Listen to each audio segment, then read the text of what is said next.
আজকে সাবিমান কিচেনে হবে মাছ ভাজা। মশলা দিয়ে মাছটাকে আমি আগে ভিজিয়ে নিলাম, ধুয়ে আধা ঘন্টা রেস্টে রেখেছিলাম।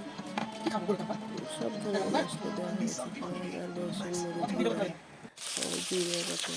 মাছটাকে ভেজে নিলাম, ভেজে নেওয়ার পরে একটা প্লেটে তুলে নিলাম।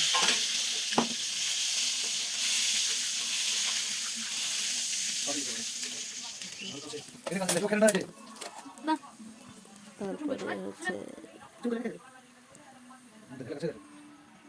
মাছটাকে টেস্ট করলাম। আসসালামু আলাইকুম, আমি শামিমা বলছি। আপনাদের যদি ভিডিওটি ভালো লেগে থাকে লাইক শেয়ার আর সাবস্ক্রাইব করে জানাবেন, কমেন্ট করে ভালো ভালো কমেন্ট করে আমাকে জানাবেন।